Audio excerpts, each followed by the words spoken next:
tahu caranya, kita udah terlalu banyak lemak akibat dari gula. Sumber gula dari apa? Yang 4 tadi itu. Tepung, nasi, sama gula pasirnya. Maka apa yang terjadi Bapak sekalian? Yang terjadi adalah tubuh akan mengakses, mengambil energi yang berasal dari chiller. Bagaimana caranya? Caranya jangan pakai bahan bakar yang ada di kulkas. Sehingga apa? Diprolong puasanya. Paham maksudnya? Puasanya diperpanjang. Bukan tidak makan, kita nggak makan, tapi kalau misalkan kayak hari ini misalkan ada puasa nih, nanti puasa, buka puasanya tidak apa-apa, ya, pakai sesuai dengan sunnah Nabi gitu kan, kita berubah pakai kurma, pakai air putih, udah makan, cukup sebenarnya 3, 4 butir, 5 butir, meskipun itu gula juga, nggak apa-apa, tapi itu gulanya kompleks, biarin tubuhnya lapar. Kalau tubuh kelaparan, maka tubuh lama-lama akan membongkar cadangan energi yang ada di chillernya. Berapa lama waktunya? Dimulai dari 16 jam, 18 jam, sampai 24 jam. Dahsyat banget Pak. Ilmu ini Bapak sekalian dipakai sama orang-orang barat untuk mengobati orang diabetes. Ilmu puasa ini. Syaratnya apa? Susah memang. Bayangin lagi mau buka puasa, karena masjid raya di sini katakanlah buka puasa gitu kan, ada takjil bareng gitu kan, baru saja mau begituan tiba-tiba piring lewat tuh. Piringnya lewat. Isinya gitulah. Maka sering saya bilang, masjid itu harusnya menjadi pusat penyehatan umat di samping pusat dakwah. Di sini orang bisa belanja kan, misalkan nih salah satunya siapin misalkan gentong-gentong air yang isinya kunyit segala macam, karena Indonesia kaya dengan itu gitu. Bisa dipakai. Ramadan jangan lagi ada sirup di antara kita. Hah? Coba Bapak sekalian lihat di sirup itu, subhanallah, sirup itu ada peringatan loh sekarang loh. Belilah sirup yang 15 ribuan itu. Ada peringatan. Jangan diminum ibu hamil menyusui sama anak di bawah 5 tahun. Baca. Betul? Baca Pak? Kenapa? Karena ada pemanis buatan. Coba. Dia nggak pakai gula, pakai pemanis buatan. Ya sudah, wassalam lah. Yang diminum sirup, yang dimakan gorengan. Gula semua kan? Gula semua. Akhirnya apa? Alhamdulillahirrahmanirrahim.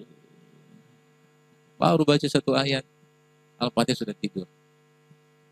Saran, mungkin Pak Haiban mau ganti nanti bulan Ramadan.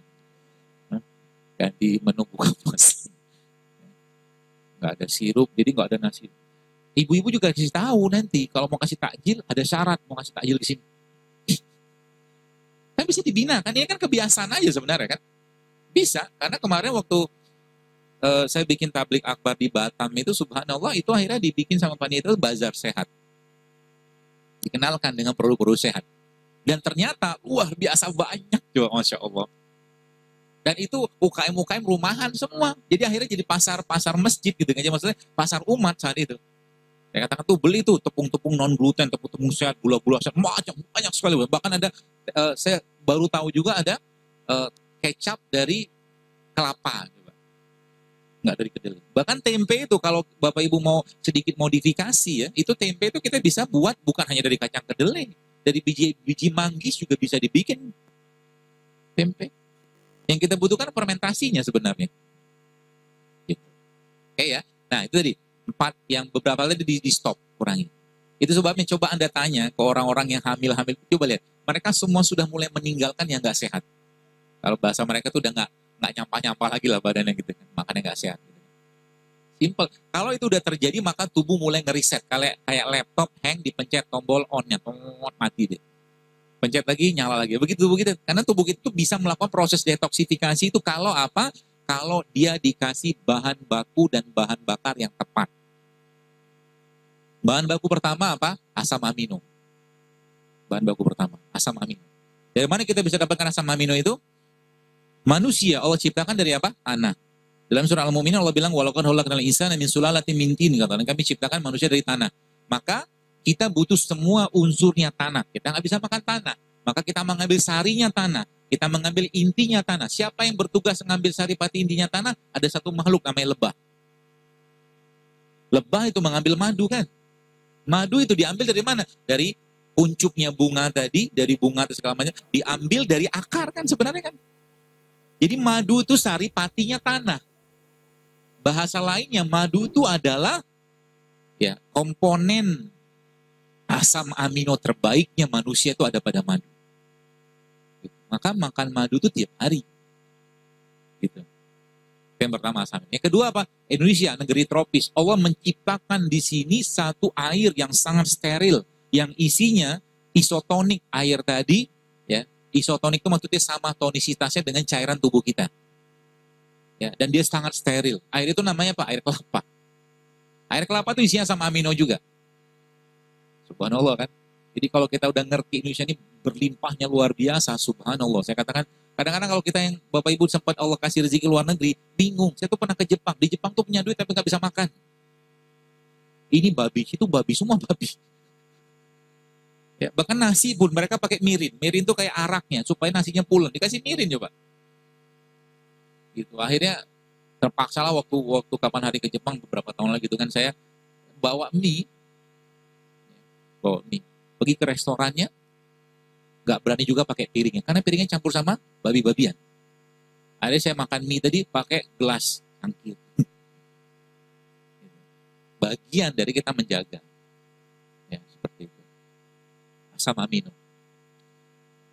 Asam amino. Jadi apa tuh namanya? Tubuh kita, tadi saya katakan gen-gen tadi dia butuhnya asam amino. Ya. Maka air kelapa itu menjadi salah satu itunya, apa tuh namanya? Solusinya. Kalau Bapak Ibu punya racun tikus, ya, racun tikus itu katakanlah racun tikus atau racun hama lah yang cair ya, lalu Anda masukin ke dalam air kelapa gini kan, masuk itu gumpal dia. Itu dahsyatnya air kelapa. Maksudnya apa? Racun tikus bisa dikoagulasi, digumpalkan sama dia, nggak bisa larut dalam airnya. Kekuatan dari air kelapa itu untuk apa ya? Untuk mencegah racun atau mengikat racun. Itulah bahasanya. Tubuh kita banyak racunnya? Banyak. Kosmetik kita banyak bahan kimia, odol kita, macam-macam tiap hari gitu kan. Maka jadwalin tuh makan atau minum air kelapa. Setiap seminggu tuh minimal sekali atau 2 kali lah. Setiap hari, yang kelapa muda atau kelapa tua, tergantung usia Anda. Kalau Anda sudah tua, minum yang tua.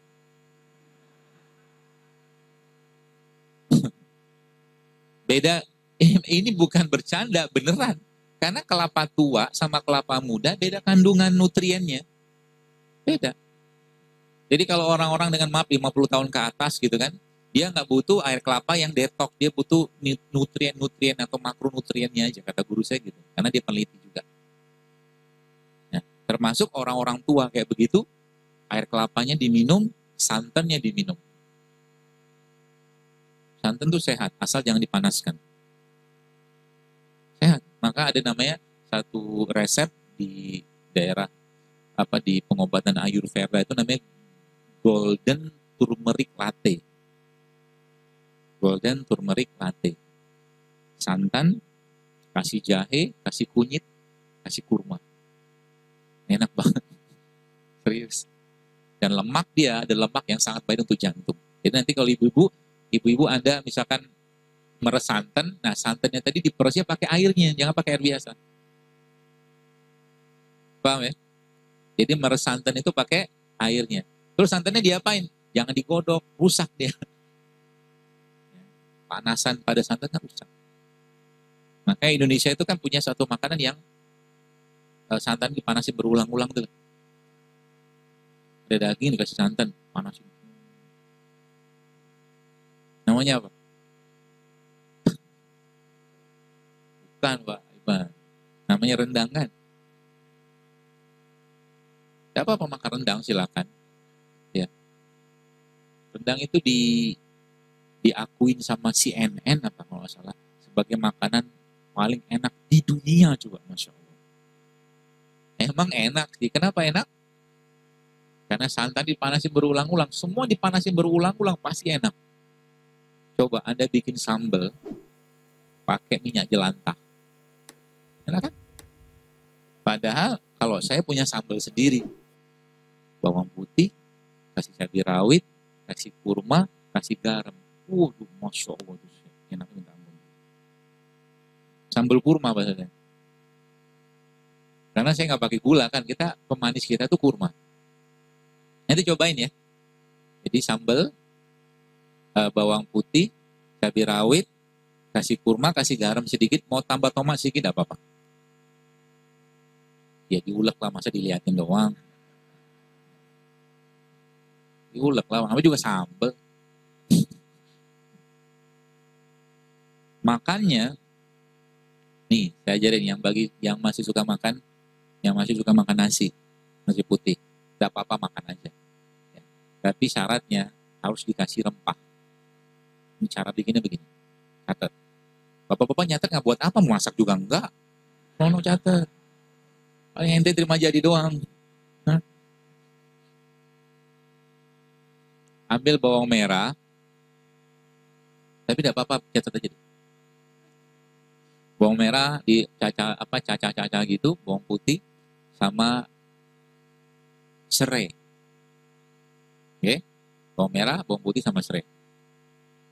Lalu si bawang merah, bawang putih sama serai, tambah sedikit sama cabai. Cabai nggak perlu cabai rawit, cabai merah biasa aja yang nggak perlu terlalu pedas, nggak apa-apa. Nanti itu ditumis pakai minyak zaitun dengan api kecil. Apinya kecil aja. Asal keluar aroma sebentar. Minyak zaitun yang apa? Jangan pakai yang cooking oil, tapi extra virgin olive oil. EVO.